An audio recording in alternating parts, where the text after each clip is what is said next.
आज का यह विशेषांक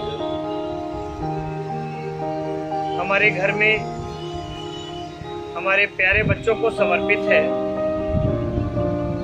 आज के विशेषांक में हम लोग सीखेंगे कि घर के किस स्थान में हमारे बच्चे पढ़ाई करते हैं तो उसका पाठ्यक्रम का पाठ्यकाल जो होगा, पाठ्य जीवन जो होगा, वह कैसे निर्बाध गति से जारी रहेगा, यानी कि बिना रोक टोक के वे कैसे अपनी पढ़ाई पूरी कर पाएंगे। आज का विशेषांक इसी पर समर्पित है। आज के विशेषांक का मुख्य बिंदु है कि कैसे हमारे बच्चे जीवन में टॉप करते रहें, कैसे अपने जीवन में टॉपर बने रहें। किस स्थान पर बैठ करके वे पढ़ाई करते हैं तो वह आजीवन टॉपर बनेंगे। आज के विशेषांक का मुख्य आकर्षण यही है। आइए जानने का प्रयास करते हैं। रामचरितमानस में एक जगह वर्णन है, पूत सपूत तक्युधन संचय, अपूत कपूत तक्युधन संचय। पूत यदि हमारा सपूत हो गया तो धन संचय करने की कोई जरूरत नहीं है, और यदि पूत कपूत हो गया तब भी धन संचय करने की कोई जरूरत नहीं है। दोनों स्थिति में धन संचय करने की मनाही है। आइए हम लोग प्रयास करें कि हमारा पूत सपूत हो, हमारे कुल प्रतिष्ठा का, कुल की प्रतिष्ठा का वह एक बहुत बड़ा सिंबल हो, वह मानवता के लिए आदर्श हो। ऐसा हम लोग स्थापित करने का प्रयास करते हैं और जानने का प्रयास करते हैं कि वास्तुशास्त्र के अनुसार हमारा बच्चा घर के किस कोने में बैठ करके पढ़ेगा तो उसका जीवन निर्बाध गति से, उसकी पढ़ाई उसके बाल्यकाल में संपन्न हो जाएगी। और फिर किस कोने में बैठकर पढ़ेगा वास्तुशास्त्र के अनुसार तो वह जीवन में टॉप करता जाएगा। आइए इसको समझने का प्रयास करते हैं। वास्तुशास्त्र के अनुसार वायव्य कोण में बच्चों के अध्ययन कक्ष की मनाही की गई। यदि वायव्य कोण में अध्ययन कक्ष हम बनाते हैं, क्योंकि उसके स्वामी वरुण देव हैं, हनुमान जी हैं, वहां वायु चंचल स्थिति में होती है।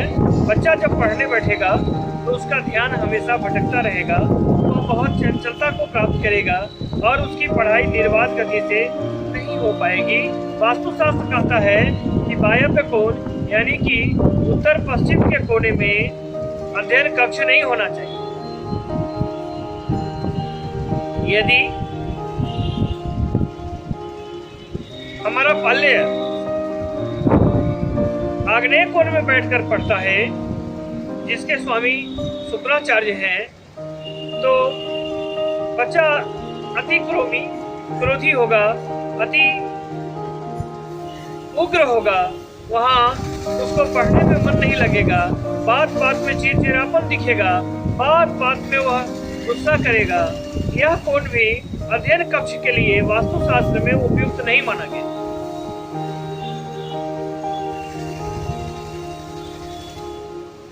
वास्तुशास्त्र में ईशान कोण के बारे में कहा गया है कि ईशान कोण के स्वामी देवताओं के गुरु बृहस्पति होते हैं, माँ सरस्वती होती हैं, भगवान शिव होते हैं। यहाँ अध्ययन कक्ष की वास्तुशास्त्र में व्यवस्था दी गई है।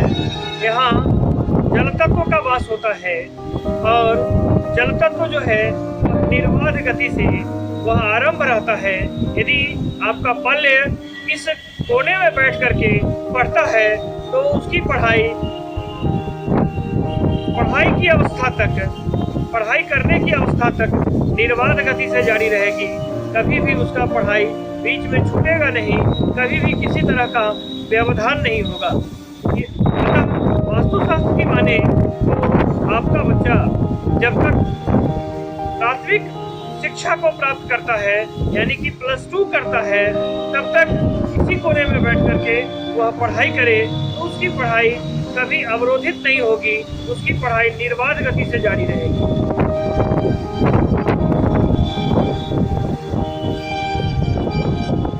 जब प्राथमिक शिक्षा कोई बच्चा पूरी कर लेता है, तब रोजगार परक शिक्षा की आवश्यकता होती है। तब हम लोग ऐसी शिक्षा चाहते हैं जिससे रोजगार मिले, और ऐसी स्थिति में नैऋत्य को पृथ्वी तत्व होता है, अस्थायित्व तो रहता है।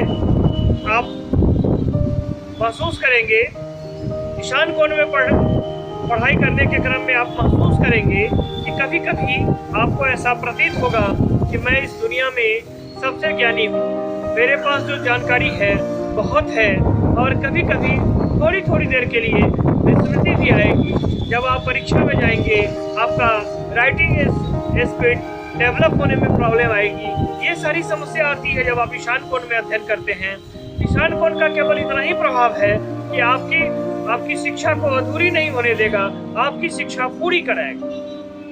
लेकिन यदि जीवन में टॉप करना है, आपको रोजगार पाना है और जीवन में व्यवस्थित होना है, आपका स्किल डेवलप करना है, किसी भी फील्ड में खोज करनी है, शोध करनी है, और अपने को दुनिया में आदर्श के रूप में स्थापित करना है, तो जब आप +2 कर जाएं, तब आप नैऋत्य कोण में पूरब की ओर घूम करके बैठे और अपनी शिक्षा जारी करें। हाँ, आपके दीवालों का कलर निश्चित रूप से येलो कलर होना चाहिए। आप गोल अचीव करेंगे, आप लक्ष्य को प्राप्त करेंगे, और निश्चित रूप से आप जो भी पढ़ेंगे वह स्थायी होगा। आपका राइटिंग यदि स्किल डेवलप नहीं है तो राइटिंग स्किल डेवलप होगा, आपकी स्पीकिंग स्किल यदि डेवलप नहीं है तो स्पीकिंग स्किल डेवलप होगा, और वह सब कुछ होगा। क्योंकि इस कोण के आराध्य हैं राहु, और राहु के इष्ट देवता है माँ सरस्वती। इसलिए माँ सरस्वती का साधना बहुत आवश्यक है।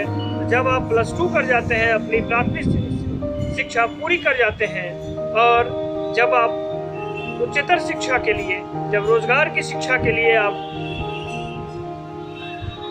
संकल्प लेना चाहते हैं, तो वास्तुशास्त्र यह सलाह देता है कि आप नैऋत्य कोण में बैठ करके पढ़ाई करें। निश्चित रूप से अस्थायित्व तो आएगा। और हाँ, जब कभी आप ईशान कोण में बैठ कर पढ़ाई कर रहे हो, तो आप छात्र हैं तो आपको हमेशा ख्याल रखना है, या छात्र के माता पिता हैं तो आपको अपने बच्चों का हमेशा ख्याल रखना है कि बच्चे आप अपने स्कूल बैग को, पाठ्य सामग्री को नैऋत्य में ही रखें। नैऋत्य कोण में जो मास्टर बेडरूम होता है, उस बेडरूम में बच्चों का अध्ययन कक्ष भी होना चाहिए, और अध्ययन कक्ष पूरब की ओर घूम करके बच्चे अध्ययन करें, और सामने का दीवार यदि पीला कलर से रंगा हुआ हो तो लक्ष्य भेदन निश्चित रूप से होता है। आज हम लोगों ने बहुत अच्छी चीज सीखने का प्रयास किया। बच्चों की पढ़ाई एक बहुत बड़ी समस्या है अपने घर में। यदि बच्चे अच्छे हो जाएं तो जीवन सफल हो जाता है। मुझे विश्वास है आप इन नुस्खों को अपनाएंगे, आपके बच्चे निर्बाध गति से पढ़ेंगे और जीवन में व्यवस्थित होंगे। इन्हीं शुभकामनाओं के साथ फिर मिलेंगे नए एपिसोड में। तब तक के लिए जय हिंद।